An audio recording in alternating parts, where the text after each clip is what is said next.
예, 오늘의 증시 브리핑 시작하겠습니다. 시장이 어마어마한 변동성이 나왔던 날인데 해외 쪽에서는 그렇게 큰 이벤트는 없었죠. 그러니까 미국이 이제 꾸준하게 올라가면서 S&P 500은 연중 최고치 경신을 했고 다우 지수는 12일 연속, 그러니까 2차 대전 이후에 다우가 10일 이상 연속 올라간 사례는 4번밖에 없었거든요. 그러니까 미국 때문에 빠졌다 이렇게 보긴 어려웠고 미국 기업들의 실적도 예상치를 대부분 상회하고 있습니다. 그렇기 때문에 어닝 시즌에 대한 부담이 컸다 이렇게 보긴 어렵죠. 다만 이제 FOMC 회의가 임박해 있는 상태고 파월이 굉장히 세게 발언할 가능성이 있다 이런 이야기들이 좀 돌았거든요. 그래서 내일 FOMC 앞두고 주식 그대로 가져가긴 좀 어렵지 않을까?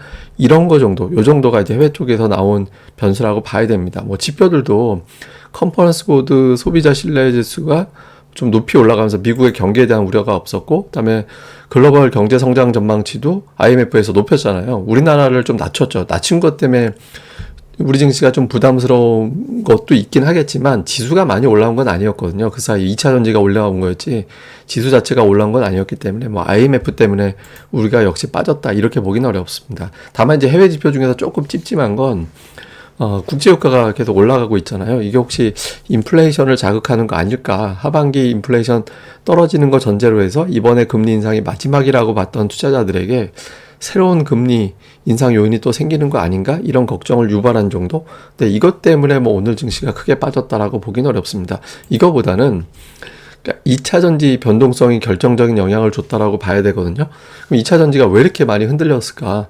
첫 번째는 FOMC 앞두고 있는 상태에서 그 이후에 업종 구도에 변화가 생길 가능성, 그러니까 FOMC 회의 끝나고 나면 종목들이 한번 물갈이가 될 가능성이 있잖아요. 그래서 그 직전에 좀 팔아놓고 보자 이런 정서가 좀 있었을 것 같고요.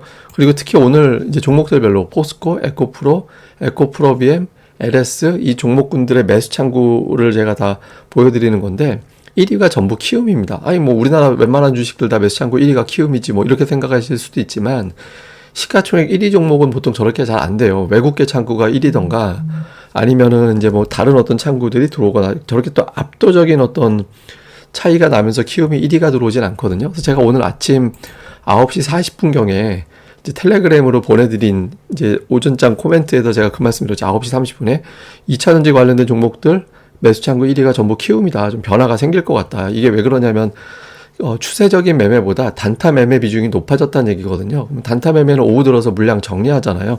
정리하는 타이밍에 이거 빠지나 보다라고 걱정하는 매도가 동시에 던져지면서 1차적인 어떤 변동성이 커졌을 가능성이 있습니다. 그러니까 FOMC 앞두고 있는 상태, 단타 성향의 매수 비중이 높아진 점, 그러니까 이런 것들이 좀 영향을 줬을 수 있고요. 또 하나는 오늘도 외국인 투자자들이 코스피에서 철강업종 되게 많이 팔았잖아요. 그러니까 포스코 되게 많이 판 건데 어제도 그렇지만 이틀 연속 시가총액 50조 원이 넘어가는 종목을 개인들이 받아서 올린다? 이게 쉽지 않거든요. 그러니까 포스코 변동성이 커지면서 외국인 기관이 매수하던 에코프로, 에코프로비엠까지 변동성이 커졌고 이게 이제 다른 어떤 종목들까지 밀어버리고 지수 밀리면서 또 신용 물량 많이 가득 채웠던 투자자들이 불안함을 느끼면서 또 관련된 물량을 또 던져버리고 이런 게 돌면서 이제 지수 낙폭이 커지고 2차 전지 관련된 종목군들의 변동성이 커지는 그런 이유로 작동을 또 했던 것 같습니다. 그리고 오늘 수급 보면 2차 전지 빅3 이게 보통 에코프로, 에코프로비엠, LNF까지 보는 건데 오늘 이게 거래 비율이 15% 밑으로 가야 된다라고 말씀을 드렸잖아요. 근데 오늘 세 종목 거래 대금이 무려 10조 6천억이었고요. 코스닥 전체 거래 대금의 40%였습니다. 그러니까 참고로 오늘 코스닥 거래 대금이 역대 최고였거든요. 코스피 거래 대금 36조 원이었는데 이건 역대 세 번째. 예전에 이제 40조 원 넘어간 적이 있었고 역대 세 번째였습니다. 그러니까 아마 합산 거래대금은 양시장 합산 거래대금은 역대 최대가 아닌가 싶은데 어쨌든 그런 기록인데 40%가 2차전지 세 종목이에요. 오늘도 수급 쏠림이 있었다라는 거죠. 그리고 포스코홀딩스는 오늘 거래대금이 8조 원 육박을 했고 코스피 전체 거래대금의 22%, 단일 종목 거래대금 역대 2위입니다. 예전에 삼성전자가 8조 원 넘어간 적이 있었거든요. 그래서 수급 쏠림이 심했는데 그 쏠림 종목들이 급락을 하고 또 신용 물량 건드리고 이렇기 때문에 좀 코스닥이 낙폭이 좀 변동성이 요란했던 것 같습니다. 수급에서는 외국인 투자들이 보통 매수매도 합산이 5조 원 잘 안 넘기거든요. 엄청나게 매매를 하는 거예요. 거래량이 터질 수밖에 없는 거죠.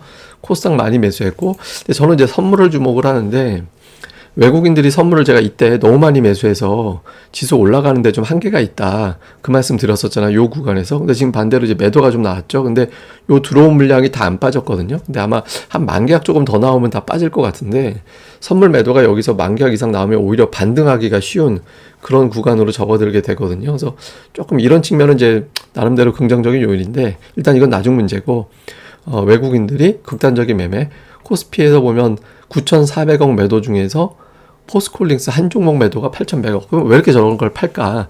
그러니까 두 가지겠죠. 뭐 포스코홀딩스 갖고 기대하는 수익치가 있을 겁니다. 저 대형주기 때문에 연간 30%가 안 될 거예요. 근데 이미 넘어갔기 때문에 차익이 하나가 있을 거고 또 하나는 에코프로비엠을 숏스퀴즈 해야 되잖아요. 공매도를 했던 걸 갖다 회수를 해야 되기 때문에 청산을 해야 되기 때문에 포스코홀딩스를 팔아서 저쪽으로 넘어가기 위해서 공매도 숏스퀴즈를 하기 위해서 또 매도하는 거일 수도 있을 겁니다. 근데 어쨌든 이런 어떤 비정상적인 어떤 수급 구도가 만들어지고 있는 상황이고, 근데 포스코홀딩스 파는데 또 2차전지 일부는 또 사요. 그리고 코스닥에서도 마찬가지고, 그다음에 이제 기관들 보면 삼성전자, LG화학, LG에너지 솔루션, 금융주 매수 들어와 있는 정도의 모습이 있고, 코스닥에서는 외국인들이 오늘 8,600억 매수인데 에코프로비엠, LNF 이 세 종목 매수가 거의 뭐 한 5천억 정도 되죠.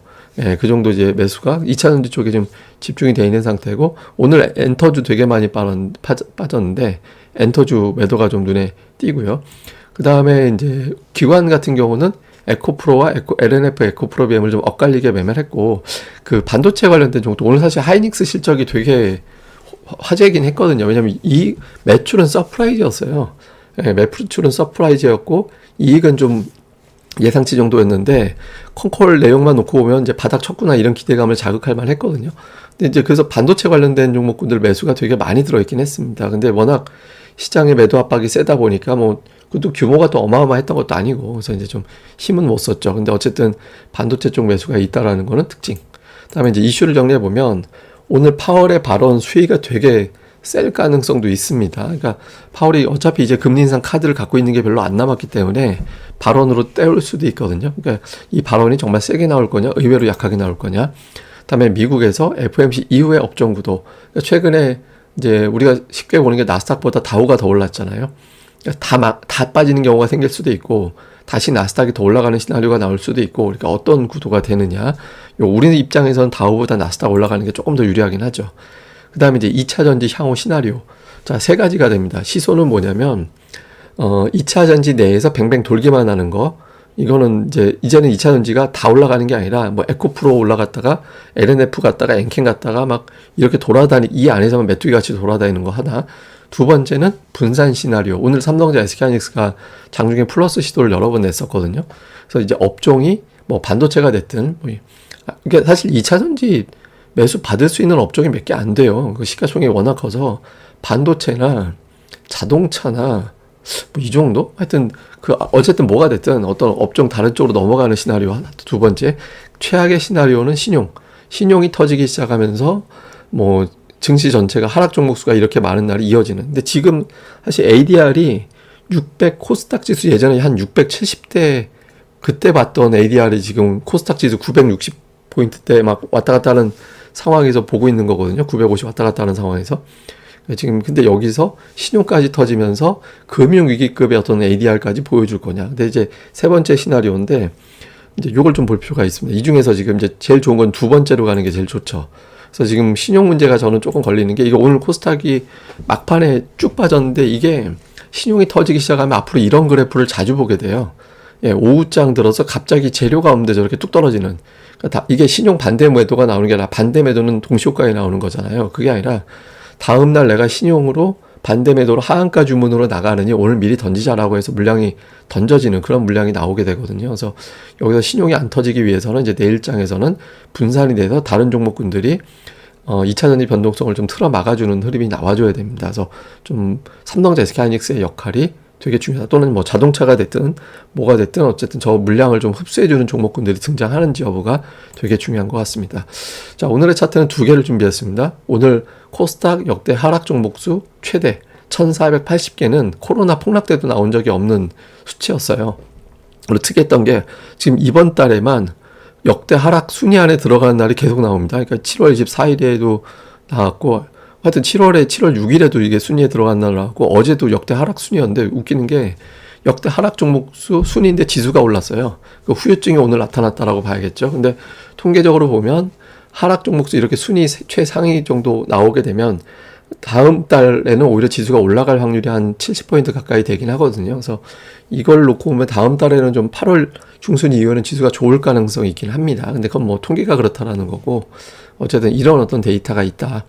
오늘 역대 최대 여러분들이 마음고생 많이 하신 날이었고, 또 하나는 이제 연준 의사들 발언 중에서 파월이 좀 두드러진 게, 이 사람이 FOMC 회의 끝나고 회견할 때 보면 지수가 뚝 떨어져요. 이게 빨간색이 파월인데, 뭐 웬만한 연준 인사들은 뭐 버냉키는 이제 회견하면서 지수가 올라가는 경향이 있었는데, 시간대별로 회견 시작하면서 이 시간대별로거든요, 이 박스친 부분이. 그리고 옐런 같은 경우도 예전에 올라갔다가 이제 조금 뒷부분에 제자리 가긴 했지만 그랬고, 근데 파월은 그냥 발언하면 뚝 떨어졌어요. 그러니까 이번에도 좀 저 징크스대로 갈 거냐, 아니면 저 징크스를 알고 역으로 붙는 매수가 붙을 거냐, 그러니까 요게 되게 중요하죠. 그래서 파월 의장의 발언 여파는 제가 보기에는 2, 3일이면 끝나긴 하는데, 어쨌든 마지막 금리 인상으로 사람들이 힌트를 어떻게든 찾을 수 있는 코멘트가 나오는지, 아니면 난 무조건 더 올릴 거야 이런 식으로 해석되는 발언이 나오는지, 요것도 이제 되게 중요한 것 같습니다. 예, 어쨌든 오늘 제가 하다 보니까 텔레그램을 하루에 9개를 보냈더라고요. 텔레그램 통계를. 원래 이렇게까지 보내는 날은 그만큼 안 좋았다는 건데, 여러분들 좀 고생을 많이 하셨던 것 같습니다. 예, 그럼 오늘 하루 잘 보내시고요. 저는 또 다음에 뵙겠습니다. 이 방송 구독하기와 좋아요 이제 많이 꼭 좀 부탁드리겠습니다. 감사합니다.